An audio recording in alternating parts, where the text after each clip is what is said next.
some people they look at a beehive and what do they see? They see all these bees, right? And the bees come, they Yeah. sting you or they make honey or whatever. Well, beehive could be considered like really it's one creature. The hive Yes. is the creature. It's not the Yes. bees. Just like I'm a combination of cells, right? The cell isn't the creature, it's me, right? Or you can say, well, no, no, humanity is the creature. It's not me.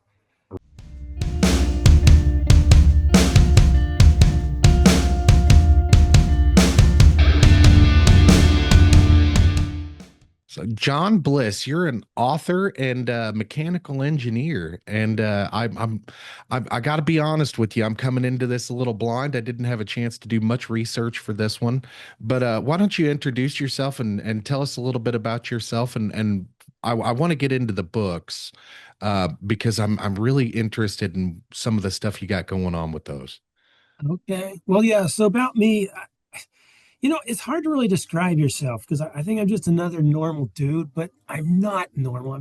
I've always been like an eccentric or an oddball, I guess. The My superpowers, I'm good at everything, but I'm not great at anything. That's my weakness. And at least I recognize that. But I am good at everything. I can play music, I can paint, I can write, I can do engineering calcs, and I can speak. So that's my superpower. But like I said, I'm not good at anything. I started an engineering business. I had 20 people, so I'm good at business too. I had 20 people or so, kept it for about 25 years or so, and then sold it. And yeah, but I've been writing this book for 13 years, or it took 13 years. I finally published it, finally. And yeah, I guess that's all I'll tell you. So what's the name of the book? Yeah, the name of the book. Now after people finish books, then they always have regrets. And one of mine is the name of the book. It's so long. Yeah, So what is yeah. it? In fact, I don't even know the name of it. I have to read it myself. It's The False Paradigms of Today and the Timeless Truth of Tomorrow. It just seems so appropriate when I wrote it. And it is. I mean, that's what it's about. Um, It actually seems kind of appropriate for what we're going through right now, John. I'm to be honest with you. I mean, I tell you what, every day things seem to get a little weirder and weirder, and history seems to be repeating itself over and over and over again.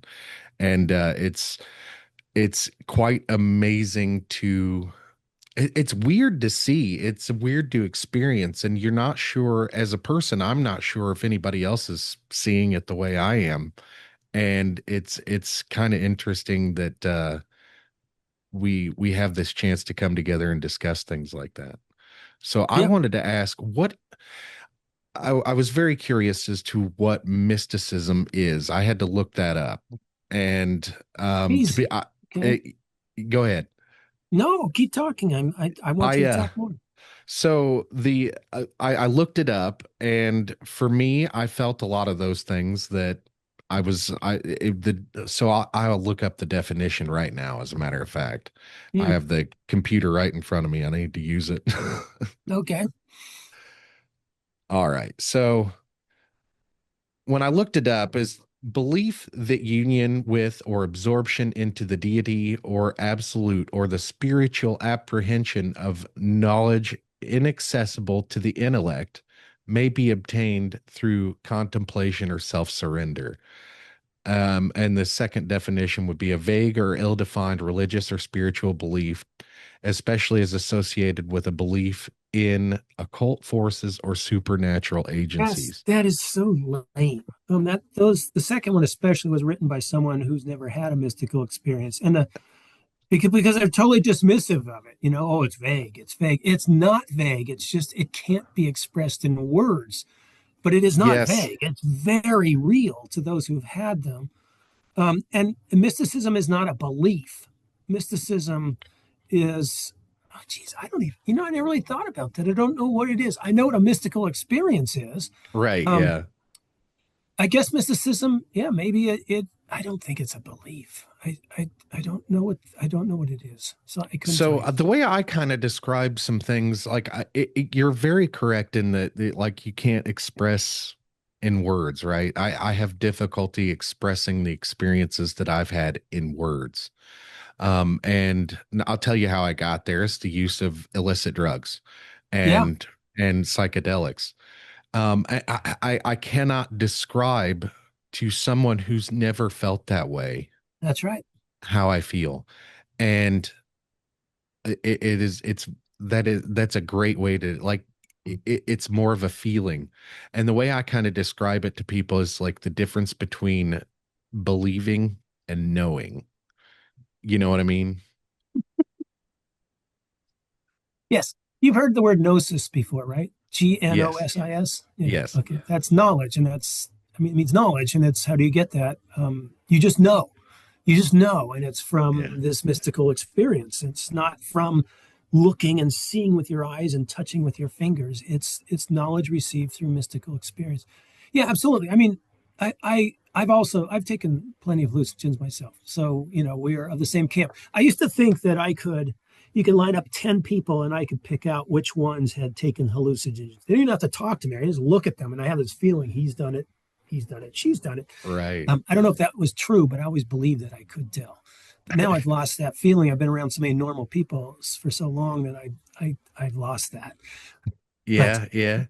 I spend my life around what quote unquote normal people, and it's like walking around and you're awake, but everybody else is asleep at the wheel. It's kind of how it feels like to me. It's very wild. And as a matter of fact, I did a psychedelic experience out in public once. I was with my wife, and we went into like the AT&T store of all places, mhm, and it was a very cold and environment, very mhm, sterile, and I was like, I got to get out of here. And absolutely. so I went back outside, and it was like blazing hot outside. It was in the middle of the summertime, and I was so comfortable out there. I felt the warmth wash over me, and I was like, Mhm. and for me, it was like everybody else could see what I was going through, and it was a very wild experience. If I can't advocate for people to do that, but I would if I would if I could. Why can't you? I'm not sure because it's illegal, number one, Ah, that's a but good reason. That's a good reason. Okay. yeah. That's a I good uh reason. I would love to like if I could say anything to anybody like to advocate for the use of or anything like that, if you could go to a place where it's legal and have an experience with, a babysitter, obviously, that's what I do. Mhm. I do recommend it for, everybody over the age of 25 at some point needs to experience something. Yes. If you can't experience it naturally on your own, experience it through the use of psychedelics. Politicians especially. Well, and accountants, right? And engineers. Yeah. Yes, And yes. lawyers. So I guess that you're saying like go to Costa Rica and take ayahuasca. That's what you're saying. Yeah, yeah, that would be cool. That Yeah, would be cool. I'd I like just to. recently started growing my own cannabis, and it's the experience of growing it myself has been Hmm. incredible, an incredible learning experience. And I'm not quite finished with my first grow yet, but it's been one of those experiences where it started as one thing, and I was doing it to get cheaper product and have control of my supply and all that. And the And chemicals yes, yeah, yes, good one. And so it started as that, but now it's more of like I'm very excited to get in here and see them every day and take care of them. And it's been all the experience of growing has been almost as pleasurable as partaking. hmm I'm hmm very excited about that, and I don't know if that would have happened before these experiences that I've had. What I what I've come to understand is, like I have a theory of like one consciousness, like we are all, part of one consciousness. Huh. And it kind of like the plants can feel you when you're around and stuff, and you talk to them and you kind of hang out with them a little bit, and it's really cool. It's a really cool experience to know that we're all part of something bigger.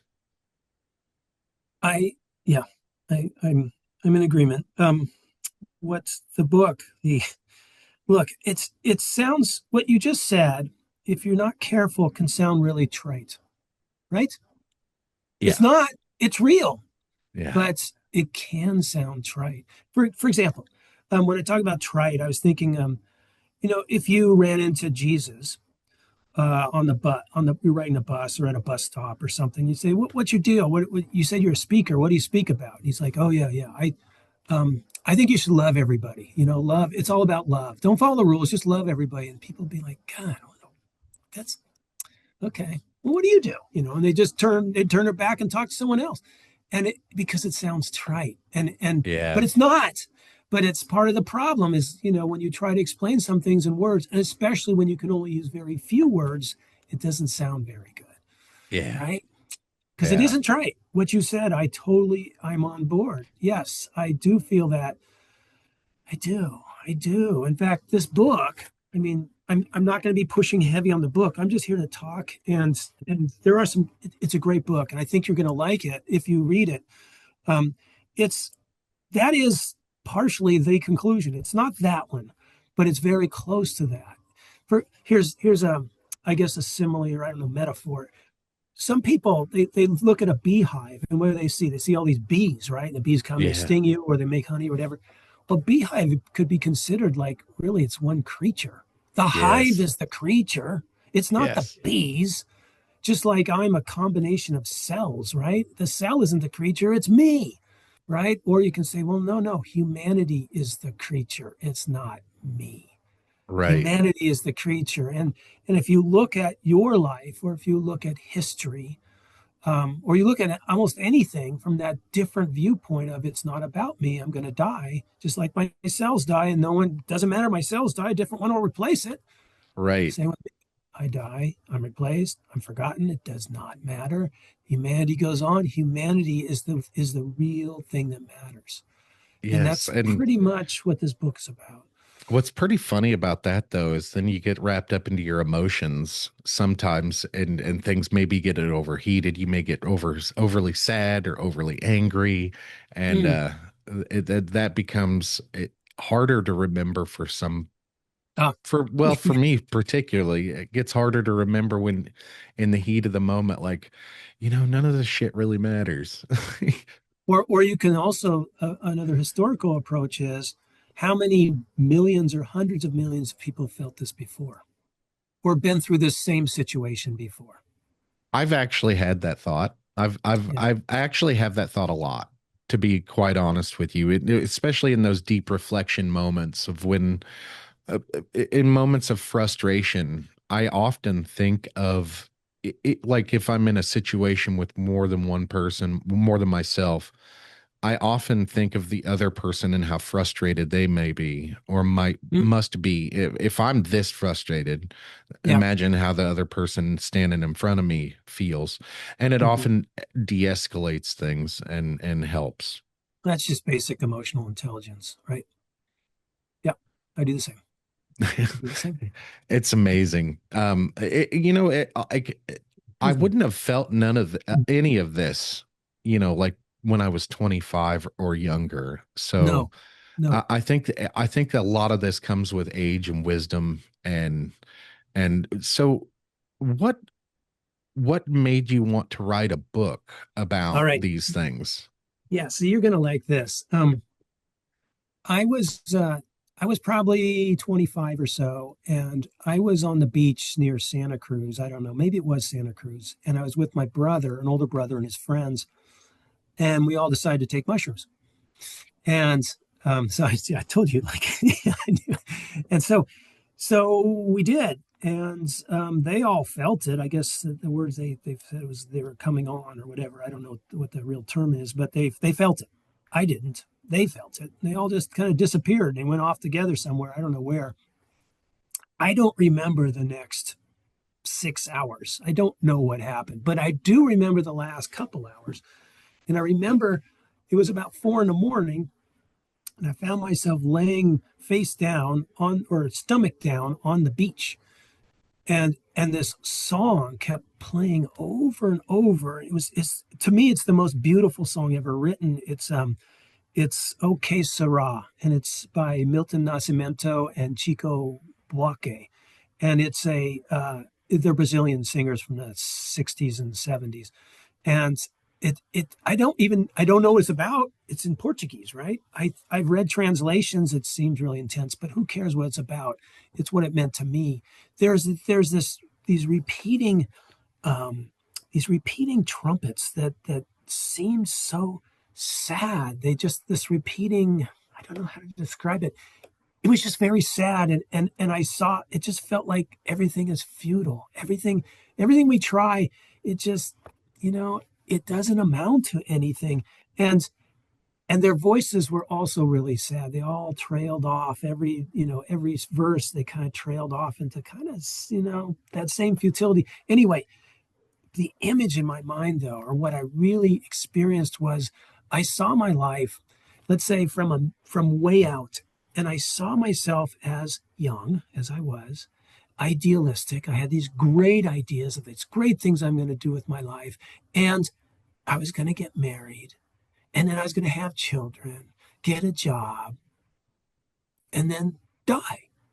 And then my child, my boy, would be a youth, have the same type of great ideals, and get married, have a child, and then die. And then his child would do the same thing. And then my father did the same thing, and my father's father did the same thing. And that this has been going on for centuries.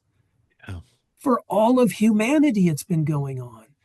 And I realized this is my place in history. It's just I'm part of this link, this whole chain of time. And yeah, and that changed everything. I became a history major after that. Yeah, and I got a history degree and a bachelor's in history later, a master's in mechanical engineering, but who cares about that? But anyway, and but that's really what was I would say the impetus for the book. I didn't start writing then. I probably started writing about 20 years later. But that is really what changed everything. Man, that's incredible. That's I've had a lot of those same thoughts myself of being, just a moment in time. And then I go back and think like, well, what is time? When time is a completely made up construct, like, and it takes me down a weird rabbit hole, and I spend most of my days in that kind of a deep kind of a thought when I have actual time to, but most of every day I spend a little bit of time reflecting on things and thinking on things like that. Hmm. It's very I wish I, interesting. I wish I did. I wish I Well, did. so about 11 years, 12, it's been a while, like 12 years ago, I became a stay-at-home dad. Hmm. And so I found myself with a lot of time. And when when I was consumed, well, I still do this. When I'm consumed by chaos most every day, all day, I have to have a little time to myself at the end of every day to Sure. just kind of decompress and unwind. And those are the times that I spend in my head. And when I'm waiting on people too. It seems like I'm waiting on people an awful lot. But as I get older, I find myself um making time to do those things, making time to have reflection, sitting outside and just kind of enjoying the Hmm. nature of things Hmm. and Hmm. being with myself and I if I don't get time like that every day, I make time every day. And I think that's a big difference between um I think the way we prioritize things, right? I think that's a big difference between me and a lot of people is I prioritize that part because I enjoy so much of it. I prioritize it, and then implore my family members to do the same thing. Like my wife, for instance, she is. sometimes she's so caught up in the everyday, the day to day, she Mhm. Of forgets to breathe sometimes. And course. so I told her, I was like, look, something that really helped me when I was working is just take a few minutes out of like on the way home when you're, you know, on the way home from work, turn the radio off, sit in silence. And when you get home, just sit in the driveway for a few minutes and just let the day Breathe. wash off of you Yeah. and then come inside. Yeah. And I don't know, I don't know if she does that, but it really did help me out a lot. And now, so I prioritize that time even now after 12, 13 years of not doing it at a job. I still prioritize those moments. Do you meditate? I wouldn't call it meditation. I just I mean, I guess that is what I'm talking about. It's just like a different form of Hmm. meditation. I can't Hmm. when you're meditating, people say you have to clear your head and you can't have You any can't like you can't my clear it. brain, yeah, my brain never shuts up. It's constantly Well, on. I don't know. Everybody's wired different, and I don't know what your experience is or anyone else's. I only know my own. But I know in my experience, it takes about 25 minutes. But for those thoughts to go away. So you just, you're supposed to this is what I'd say this last year I stopped meditating, but I used to meditate just about every day for several years. And I want to get back on it, but I don't know, I'm in transition right now. But anyway, the just focusing on your breathing, it's the same old thing. You've heard other people talk about that same thing, but you focus on your breathing, a thought comes up, and one thing you could do is just say thought. I identified, I found one thought, it goes away. You go back to your breathing, thought, it goes away, come back. I mean, another one will come back. And this goes on. It goes on and it goes on. But after a while, it's about 20, 25 minutes, there'll be spaces between the thoughts. And then if you go a little longer, about 40 minutes, I mean, I'm not saying you should do this, but you go 40 minutes, the spaces are longer. And it's kind of like tea leaves, well, no one has tea leaves, tea bags now. I don't use tea bags. I hate tea bags. I'd throw the leaves in my water and let them sink to the bottom. But it's kind of like that. They're all on the top, but give it enough time, they'll start sinking to the bottom. Yeah. And some people say that those thoughts, even if you sat for 5 minutes and you never got any of that time between thoughts, but some people say, and I believe it, is just doing that, just the breathing, allowing, you identify the thoughts. What you're doing is you're defragging your mind. It's like Okay. defragging your hard drive so that when, you may not have this problem, but other people might, like maybe your wife, people who are busy, and who don't relax. But if you can defrag a little bit every day, when crises happen, you don't get excited because Yeah. you're not holding on to 50 other thoughts. They've all been filed away. Your desk is kind of clean and you can Right. handle something new. And so there is value in it, even though, look, you're not going to be a Buddha. I'm not going to be a Buddha. Well, Don't even try that. have you ever used like a sensory deprivation tank? I've been in one once. My wife keeps wanting to try that. At the very mention of it at first, I was very freaked out. Hmm. I'm not quite sure why, but now I'm like, yeah, let's do that. We've got to try that. And You should. You should. yeah, that just it gave me a minute, like, because I was like 25, 40 minutes low. They rent these tanks out for an hour, Hmm. right? And you get in there for maybe I could, try to do that and do some breathing exercises and while I'm in silence. Yeah, you don't even need to do exercises. I mean, just to keep it simple, just watch your breathing. That's it. Yeah, Breathe wherever you want. Just watch your breathing. And when right. you recognize a thought, you say it's a thought. Thought. I found a thought. Or for me, I often have music. So you have music and you can't get rid of the tune out of your head. So I just say music. And sometimes it goes away, but sometimes it won't. That's the hard one for me is music. Um, Yeah.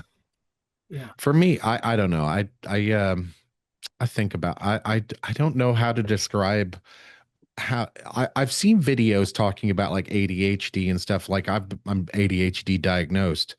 Um, I've seen those type of videos where it's constant like different.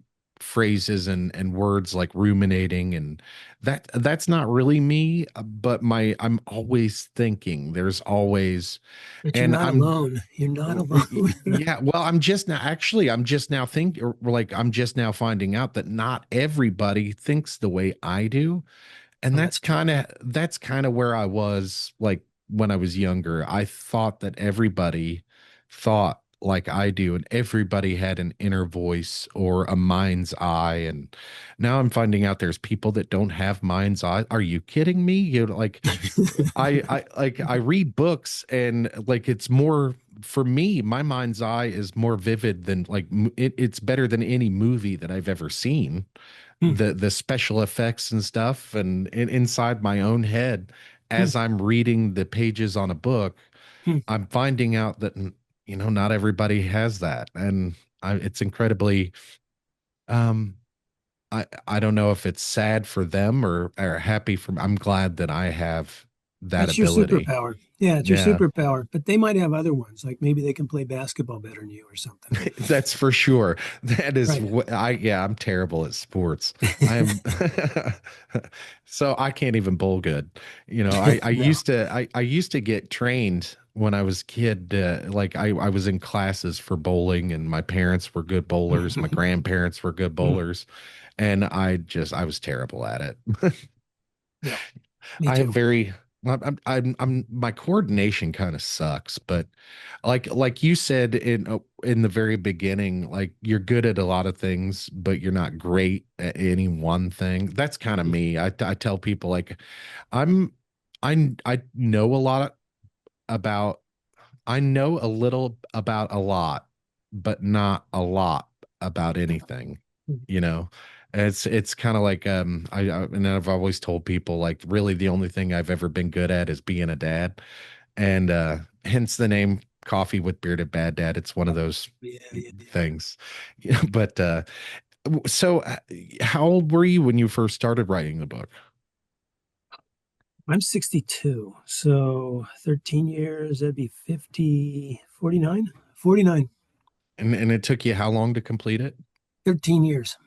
Wow, that's a long So time. just it's like an hour, hour and a half a day. And there's a couple periods where for 3 or 6 months where I did nothing, where I just think, I mean, look, every person who's writing a book for the first time, there's these thoughts that come through their heads, like just like maybe you when you first started your podcast. Who the hell are you to It write a happens. book? It Who's happens going to every day, read your brother. book, right? And Yes.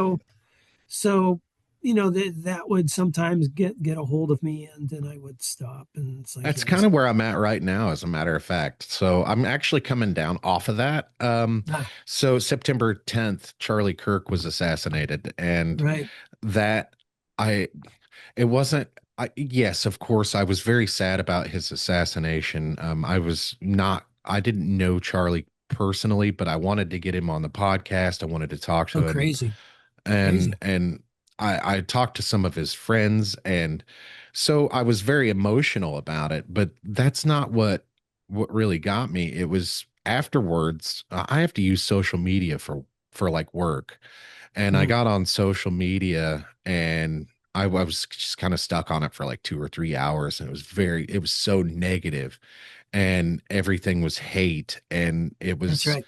On both uh, sides, both sides. yes, yes, and I just I had to put it down, and I'm like I had to take a moment away, and that moment turned into a week. That week turned into 2 weeks. That 2 weeks turned into 3 weeks, and now I'm getting back into it. And that's actually why it took me so long to respond to you, is Mm, because mm, I was kind of stuck in this moment where I know that I'm going back. I know that I just had to take a beat away because I couldn't let all that negativity impact me personally. I couldn't let it in and affect how I felt. So I just kind of had to put it down and walk away from it. that's what I've done. So I think about three weeks ago I stopped. I used to read X. I don't touch it anymore. It's just there's too much hate. Yeah. It's, if you look at it enough, your feed's going to convince you that all these different groups of people are terrible and really need to be out of our country, and we really shouldn't have anything to do with them. And I don't want that. I don't want it. Right. And I do Substack, and I've deleted or muted or unfollowed anyone who does anything political. Even if I agree with them, I don't want it. I don't want Yeah.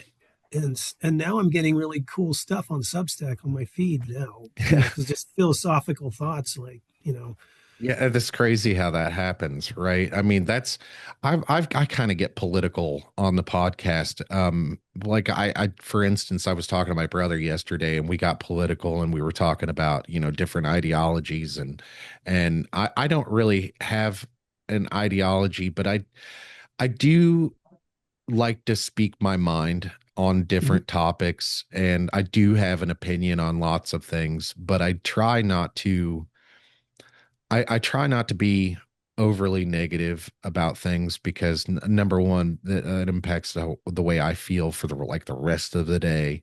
Yeah. But I also don't want to impact anybody else negatively. So I try to tone down like how I really feel about some Mm. things. And you have to be on podcast. It's kind of a weird thing because like how you feel in the moment right now and you just say things, but maybe you're not going to Oh, feel that a week from now, or I didn't think maybe, of that.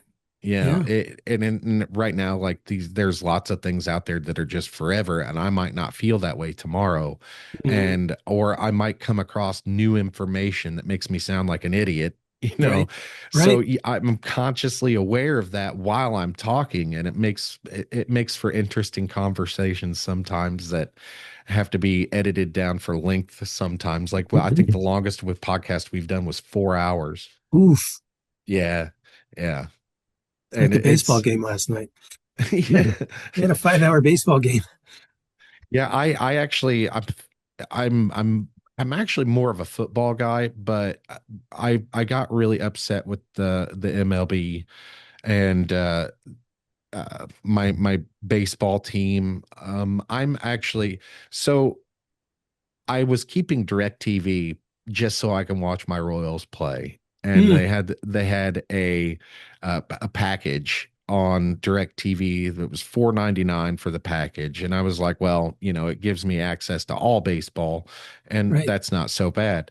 And then they quit doing that, and the Oh. Royals actually signed up. I can't, it's like FanDuel or something like that. They do, I Hmm. can't remember who it is that they go through, but you have to get a subscription service added on, Oh, and the wow. price is crazy, and it's just for the Royals.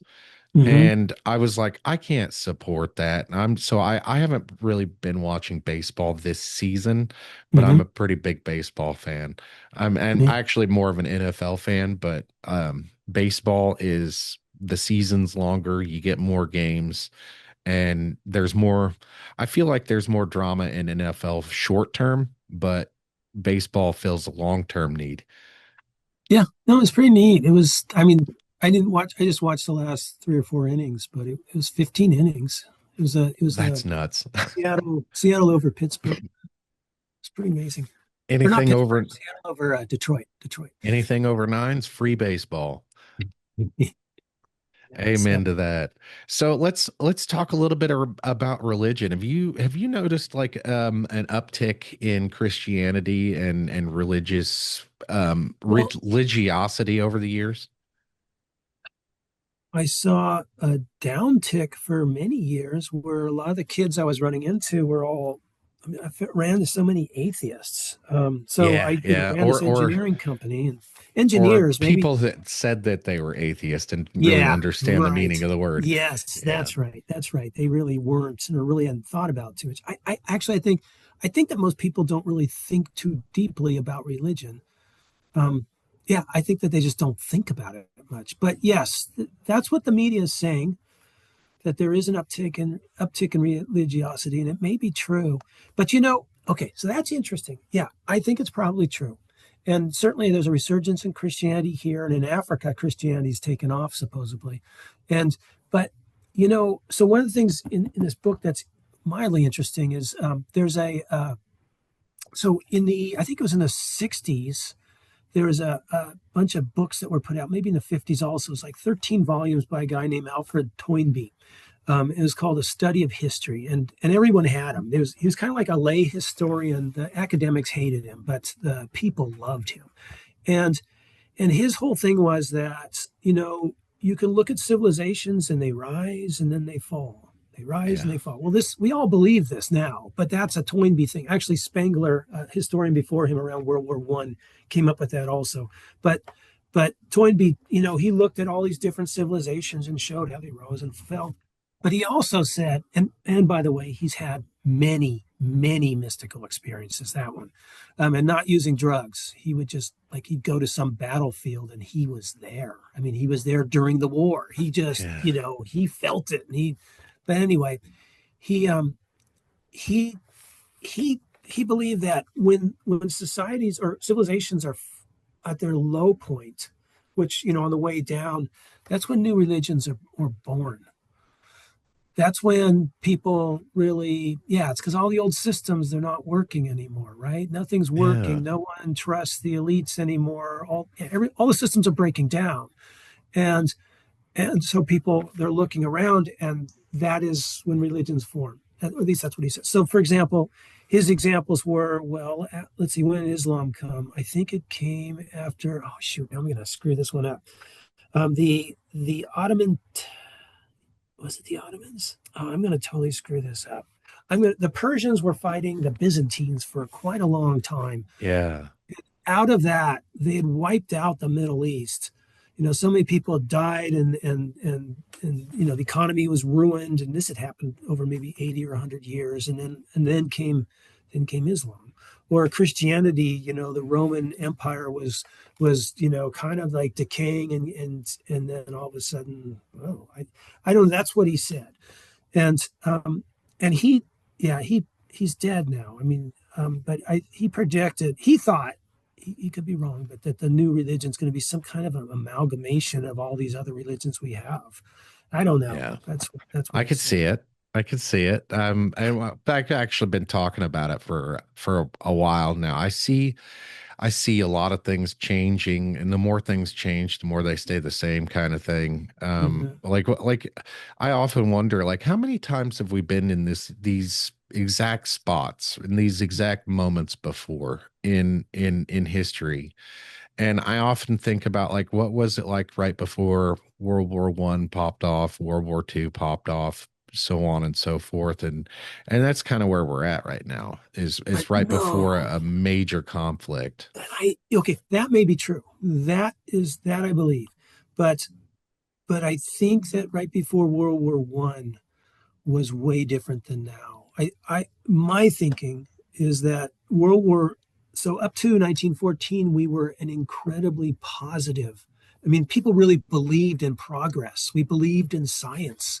We believed science was bringing us forward into greater and greater prosperity, greater everything, and and people were really hopeful. There were the and and then World War One destroyed all that. We went into the war Yeah. to end all wars. There was going to be no more wars after that. Yeah. That's what we believed. We believed that.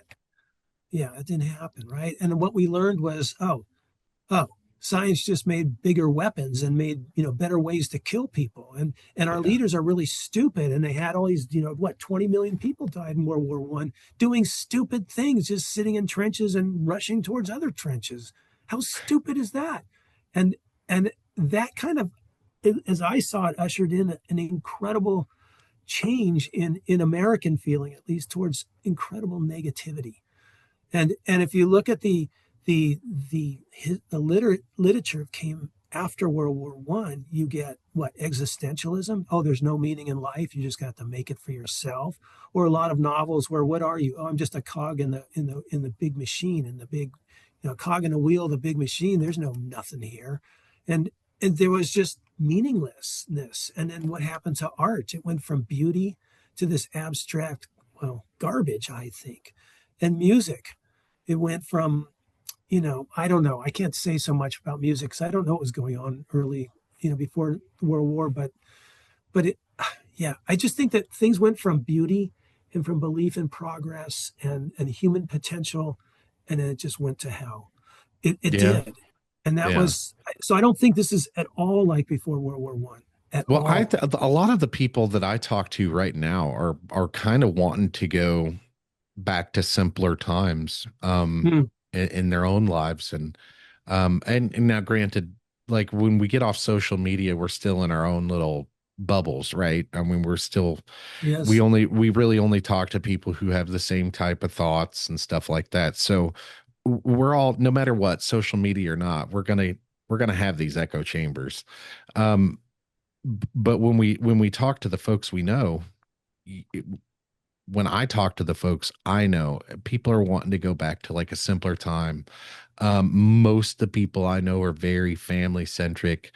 And I see that like here in the Midwest, I don't like it. We're very insulated from a lot of the world's problems, but we're also very, uh, maybe not insulated would be the right word, but we don't have the economics here to really care about more than our little community here. And so I think a lot of people, national politics has really taken over the conversation Sure it has. everywhere. It really has, but I don't think that's any different than what it always has been. I remember when George Bush was president, we had a lot of issues. I remember Clinton, he had a lot of issues.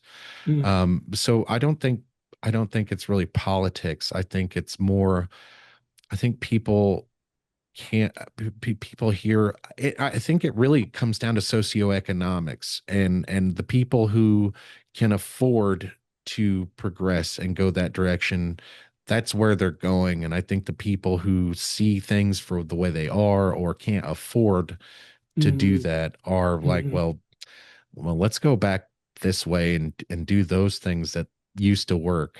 And as a matter of fact, like we do a lot of the same things here at my house. Like we bake our own bread here because like, Mm. you know, the price of things, and then you get to looking at the ingredient list of That's right. That's what's right. in bread, and then you're Right. like, but I can make bread with three ingredients. So That's right. No yoga mats. Right. Right. Right. I do see I see the resurgence in religion. I think there are it's really, there are a lot of silent people out there. There's a lot of people that aren't talking or sharing their feelings. And I see that, you know, through working relationships with all kinds of different people, that we're probably more similar than we give ourselves credit for. No, that's But all true. That's yeah. true. That's certainly well. No, you know, it's social media. It just divides us and all of that. You know, one thing that's interesting, you know, about this whole religiosity trend is I can think of two, but I know there's more like Bannon. So he's on the right, Catholic. Candace, Catholic. Candace Owens, Yeah. Catholic. I don't know what Tucker Carlson is. I just these are some people on the right that I've listened to. I think he's Baptist. I'm not 100% on that. Yeah, but he's certainly Christian, and he lets it be known. Yeah. So yeah, but that's unusual because I don't remember Rush Limbaugh ever talking about this kind of stuff, right? Yeah. Or at least identifying a religion. Maybe I didn't listen to him much. I never liked him, but he was very talented. But Well, I was um, just speaking about Charlie Kirk a little while ago, and he was, you know, that's one of the things that he talked about the most was his faith and Christianity, and he had a lot of followers, I'm sure he did. millions and millions of people. And the way I feel about religion is kind of, I don't know. I know it's, you know, other people have felt this way. I'm not into religion per se. I'm a Christian for sure. I believe those kind Hmm. of beliefs, and that's where I get my morals and stuff like that is in Judeo-Christian beliefs. And I understand that. And but my religion is, I don't really like organized religion really, Yeah. because I understand from a certain point it was it was designed by man for man, but like I always think like there's a lot of truth in the Bible and stuff like that. So for me, I always say I'm more spiritual than religious, and I do believe in God or some form of God or some form of creator. I do believe, but I'm not. I come just short of being religious. So, Let me jump in there a little bit. So I'm similar to you.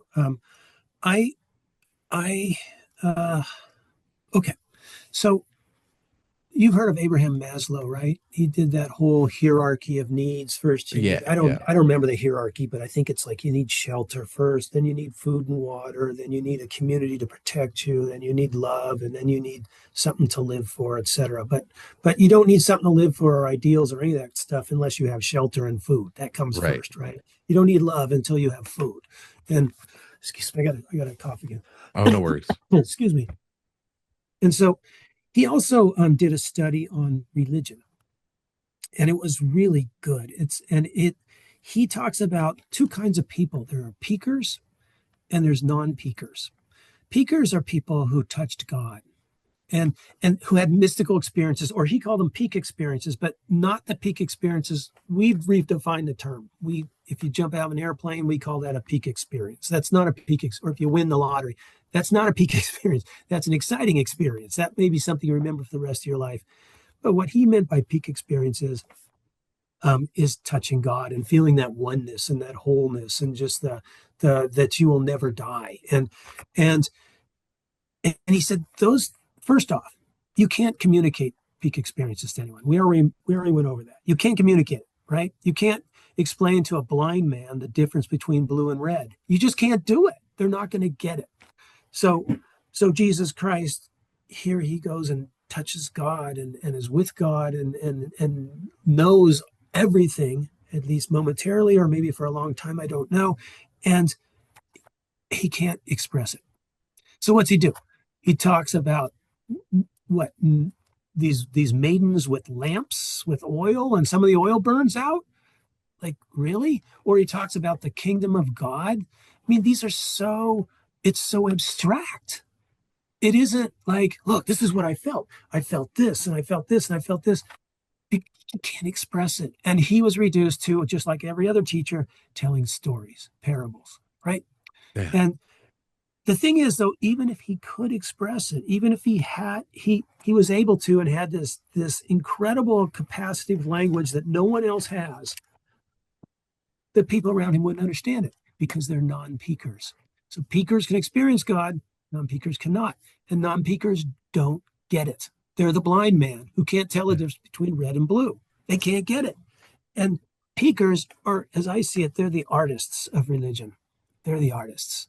And if you look at it, think of it as a normal distribution, that bell curve, they're at the very tail, the top tail. It's like the 1% or 0.001%. That would be Jesus or Moses or Buddha or whatever. And, and then the rest of us, most of us are in the middle, in the big bell shape, right? And okay, so let's see. He can't explain it. Oh, even if he did explain it and could and had incredible capacity of language, we wouldn't get it because yeah, we're the blind man. We wouldn't get yeah, it. Okay. exactly. And peakers, these artists, in general, artists are not very good businessmen, right? They are Right. not. They're artists. And peakers can't, they generally cannot, they cannot organize a religion. They cannot write a canon and say, this is what we believe. We believe this. We don't believe this. Let's write it down. Okay, here's the rules. Here are the commandments, whatever. I mean, I guess Moses supposedly wrote the commandments, but we'll let that go. And, Yeah. here's the church. This is the church. We have a pope. We have bishops. We have cardinals and all that stuff. This is how we do it. This is how we do a mass. We say this, then we do this, we do this. No, he didn't do that. His followers did that, just like you said. It was man made. And it was man made by people who never touched God.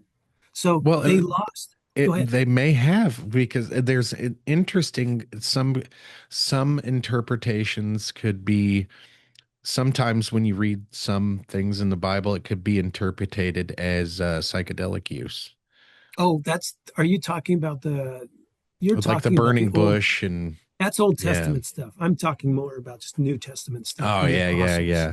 Yeah, the New Testament stuff is when people in charge and back in the day they wanted to change some of the rules, so they're like just rewrite it. That's what they did. That's what they Yeah. did. So exactly. So let's see, Christ died. 40 days later, they started church. They started a church. His brother, James, his half brother from Joseph, started the church, and he was eventually killed. And so then Jesus's cousin Simeon was the second, let's say, leader of the church. And then there was like maybe about, I don't know, another 12 or 16 of them who were leaders in this succession, all of which were Jews. The early Christians were Jews. They weren't Christians. They were Jews who thought Christ was really cool and had a really nice way approach to Judaism, but they were Jews. And so then we had St. Paul and Barnabas show up, and they talk to some of the apostles, and the apostles say, yeah, go ahead, you can preach to the Gentiles. So they go out and preach to the Gentiles, and decades later, these cities like Rome and Corinth and I don't know, Alexandria or whatever, they have more Christians or Jesus followers than Jerusalem. Well, actually, the people in Jerusalem, they got kicked out, and they were in Jordan by that time.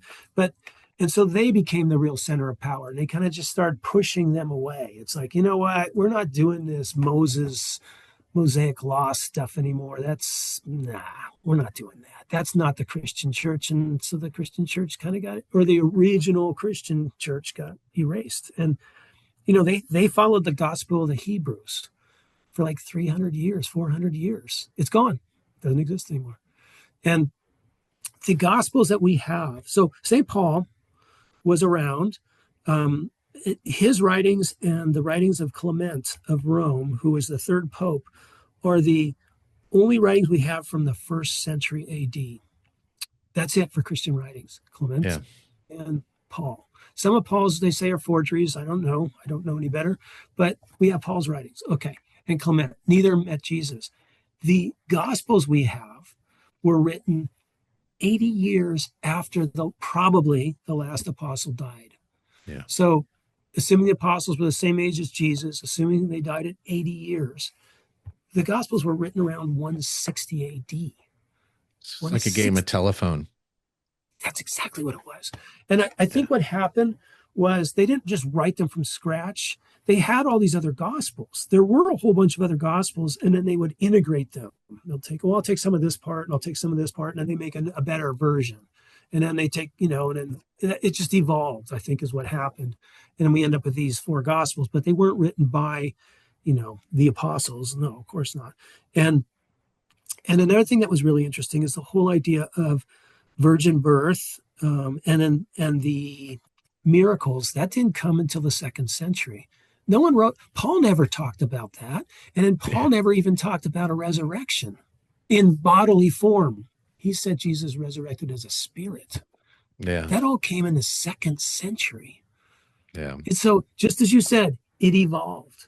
Men made it up, and they formed this organization, and now they're at the head of the organization.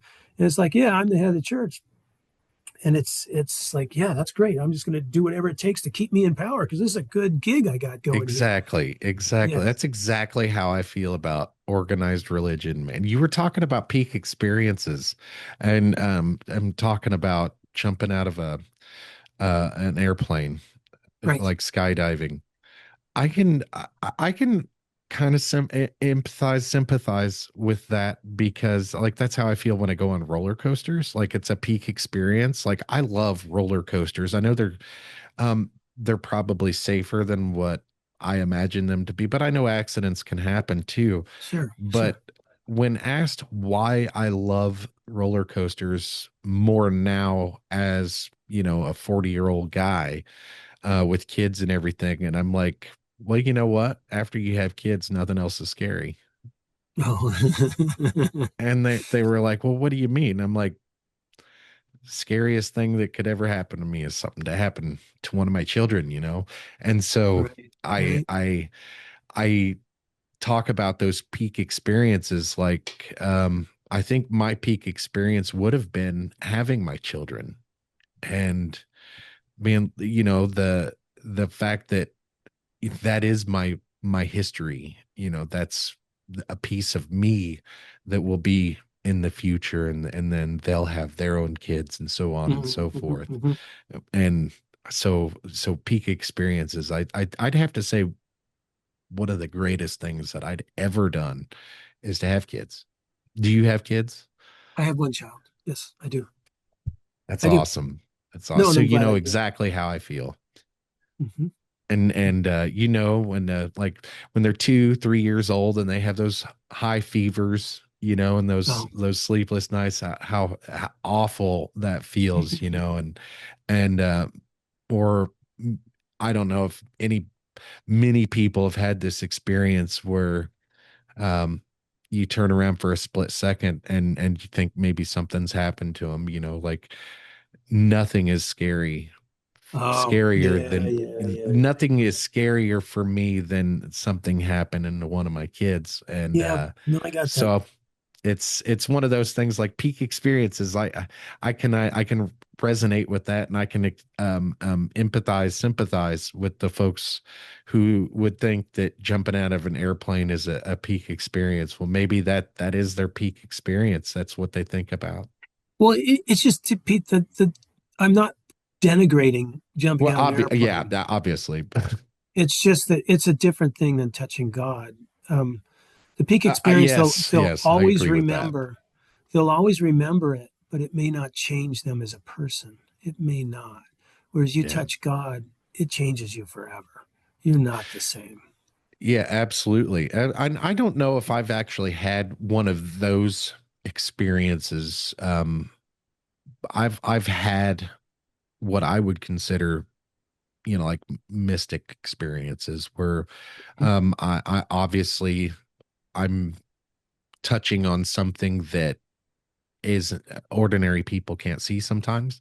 Mm-hmm. I've been in those spots. I've been in those spots where I've experienced things that I can't explain in words, and beauty and warmth and Mm-hmm. sometimes terror, sometimes Mm-hmm. scary. I've experienced those things, um, but I've not. I don't know if I've had that experience where I've had just touched God. Have you felt like an overwhelming sense of love towards all people just in one of these Absolutely. experiences? Absolutely. I've actually felt that in normal everyday life.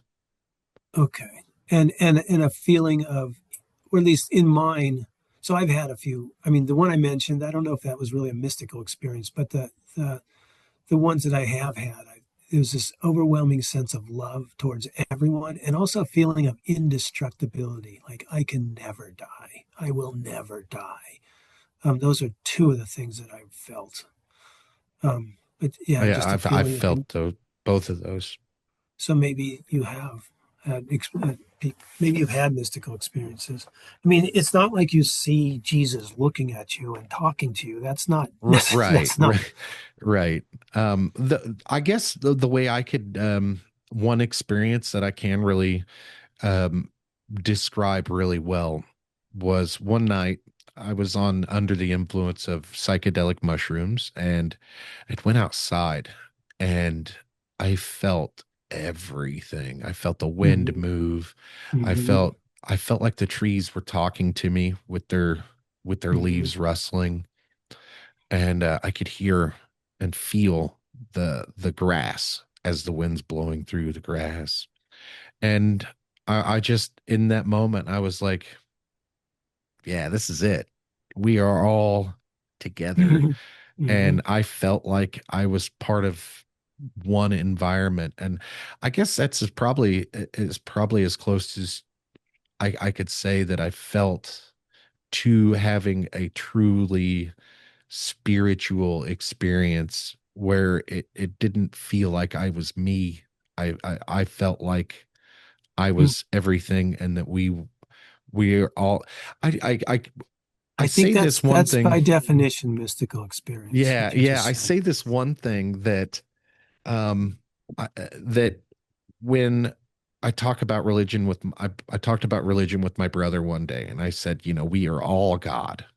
Hmm. And he took that as like uh, a blasphemous statement, I guess. Yes, of course, Um of I course. it's that's not how I meant it. How I meant it was we're all in this together, like literally, not just figuratively. We're all in this together. We are God. we are part of the whole You've got to read thing. my book. You're going to really like it. Yes, agreed. So as I see it, we're all manifestations of God. We're all different.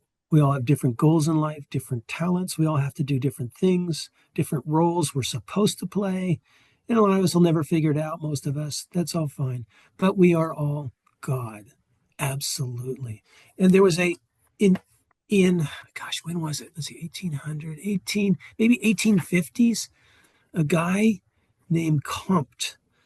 I don't know if you ever heard the term positivist. He was the Yeah, founder of the yeah, positivist school. They used to believe if you can't, if you can't know the truth about something, then don't even think about it. So I'm not even going to argue with you about the existence of God because we can't ever prove it true or not true. So it's a waste of my time. I'm not going to go there. That's part of positivism. He was, some people say, the founder of sociology, certainly of statistical methods in sociology, but he put together a church, is the Church of Humanity, and basically said exactly what you said. The Church of Humanity worshiped humanity, that it's we awesome. are God. And yeah, is really, really cool. It didn't last that long, but yeah, I wrote about it in the book. Actually, the Brazilian flag has three words on it, or maybe two. I think it's two: progresso e ordem, or something like that. It's progress and order, and that comes from the Church of Humanity. Actually, the revolutionaries in Brazil were Comtists, and That's awesome. they were they were followers of this whole thing. That's So yeah, awesome. it's kind of neat. Yeah, that's one of the remnants of that. So let's switch gears a little bit. So I'm a UFO fan. Mm. Have you been paying attention to the news lately or over the last few years on UFOs, or what are your Oh, thoughts on UFOs? oh gosh. Well, I have a couple thoughts. So one thought I have, this is a little bit of a derivative of what you said, but people talk about how did we get here? There's like the fundamentalists say there's the 7 days of creation. The Yeah, evolutionists say that we evolved from, pond scum. I don't believe either of those theories. And then I mean, let me just go into evolution real quickly. They can do experiments and they can make creatures change a little bit, right? But right. what they've done is they've extrapolated. They said, okay, you know, we can do something, this creature changes a little bit, therefore people used to be pond scum. It's like, wait, what? But that's a Right. massive extrapolation, and it's just something, as an engineer, extrapolation doesn't work. It doesn't work. I just see it over and over and over again, and so I don't buy it. Another theory is we are some kind of, not creation, but remnant of some alien race that was here and left us here. Some people believe that they maybe intermarried with, apes or whatever creature was here on Earth, and I don't know. But I think that they are all equally plausible. Those, I guess, three theories. They all Yeah. require a massive leap of faith, and we cannot know. Absolutely. So, Absolutely. And so I like the reason why I asked that is because like I've been I'm a huge UFO subject fan. mhm. The whole topic is very interesting to me. And the more I get into it, I think there's some kind of religious tie to it that it's a Oh, very jeez. interesting. It's very interesting, and even the government. There's some government leaders that are coming out and saying, there's evil and there's good, and some of these things may be angels. And I just Mhm. wanted your take on that. But Well, if uh, have you heard what Tucker said about it? yes, and that's part of where I got what I was saying is because he was saying it before anybody else was like Hmm. in the media. Hmm. And there's an author named Diana. I think it's I think her last name's Pasulka. I don't know her. I don't know her. But anyway, she had done some research, and she started doing some research on religion. And then some of these stories that popped up, and she wanted to investigate some of those stories. And so she's got some theories that it's all interconnected. And, there's, of course, there's a government deal where there was a crash, a UFO crash, a crashed UFO that Hmm. was transferred from France to the United States Hmm. in 1933, Hmm. and the Vatican facilitated it. Crazy. Yeah, yeah. So that was it's all like it's becoming public information now, and it's very interesting. And that there's a whole religious, like the Vatican's involved in the one in 1933, Hmm. and like how much information do they have that we don't have? And the Library of Alexandria was lost. We don't know what all kinds of things was there, and they'd say the Vatican has a lot of that stuff too. And Have you have you read Zachariah Sitchin or heard of him? I have heard of him, but I have not read. I would like to get into some of that. So I'll just, maybe you've heard this before, but I'll just describe a couple theories. I'll probably bastardize it a little bit. He thought, so he went and read all this cuneiform, all this ancient Sumerian, Yeah. Akkadian language stuff, and he thought that people had translated a certain one word, I guess, he thought they translated wrong. If you change one word to another, everything's pointing at UFOs. And he thought that, how every city had a god in the old days, there's a, and Yeah, those gods he thought were aliens. And that that's wild. those old pyramids and temples and ziggurats and all that stuff, that somehow those were somehow had something to do with they launched missiles from them or something, or not Yeah, missiles, but rockets went up from them. I don't know how that worked, but somehow it was related to that. But when the gods would fight each other, and they would use the towns to fight each other for dominion.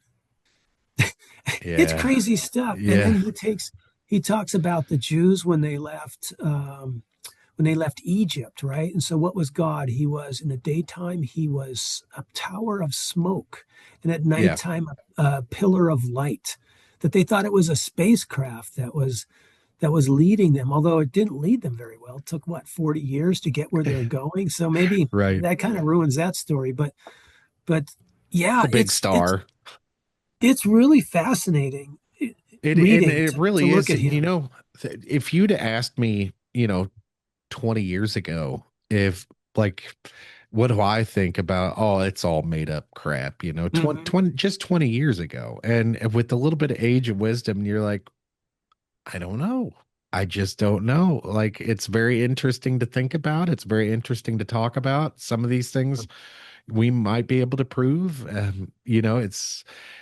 I also like thinking about deep things and history and revisionist history. Sometimes Mhm. revisionist history pisses me off sometimes, but it's interesting to think about and have those thought experience. What if this was true, and or Well, or so what if these things were happening? most likely some of it's true and some of it is fake. That's Yeah, probably that's the answer, that's a good take on it. That's a very good right? take on it. So, John, this has been a very great conversation, man. We've been a little all over the place, and you're right. I've got to get your book, man. So, where Oh, can people find your book? I think you'll like it. It's so this is it again. I don't know if you can see it. It's 450 pages, but it's 13 essays. There's essays on religion, on history, on science. I try to take science down, explain the problems with science, how it's great in some ways, and take us to Mars and stuff like that. But in other ways, it's really deficient, like explaining Yeah. what the hell is love? What is it? It's not a chemical reaction. Well, we think it is, and that kind of thing. Um, so you can find it on Amazon, and the name is long, so it's hard to remember the name of the book. But if you can remember my name, John Bliss, and then type in essays, you'll find it, because the subtitle, which you can't see, is really small. It's essays on meaning. So this is Okay. about, yeah, the whole point of the book was, we believe a lot of things that are not true. You mentioned that in the intro. And a lot of those beliefs are based on basic postulates we have, basic, foundational beliefs, which are wrong. And if those are wrong, then probably, whatever we believe based on that is wrong. And then the timeless truth of tomorrow is kind of what I think is more right, which is that whole idea of humanity's the creature. That's the Yeah, creature. And if you looked at your life differently and saw it as that is the real creature, it would change everything. Everything would change. absolutely. Society would change. Your life would change. So yeah, Absolutely, it's on man. Amazon. Just search for John Bliss essays, or you can look at to John Bliss and paradigms, but that's a little harder. So essays might be easier. And you've actually got a website set up, correct?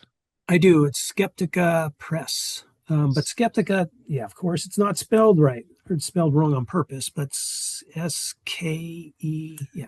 Instead of C's, there's K's. So it's Right. Skeptica with K's instead. Skepticapress.com.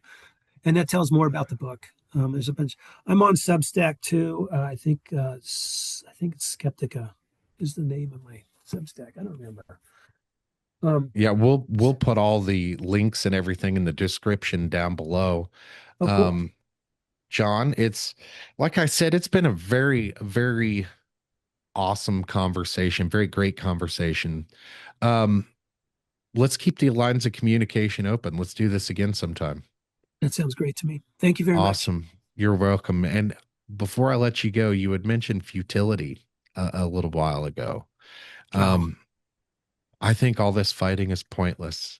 I really do. I think all this fighting is pointless, and let's all get along, man. Let's all talk to each other. Let's open up that dialogue, and let's discuss things like this that um maybe you don't think too seriously about, but it's fun to talk about, man. well, yeah. And I mean, the first step is just stop looking at social media. You do There that, you go. then we'll There stop you fighting. go. Then we'll stop fighting. Absolutely. Absolutely. On that note, hang out with me for a second. We'll let you guys go. See you next time, guys. Bye.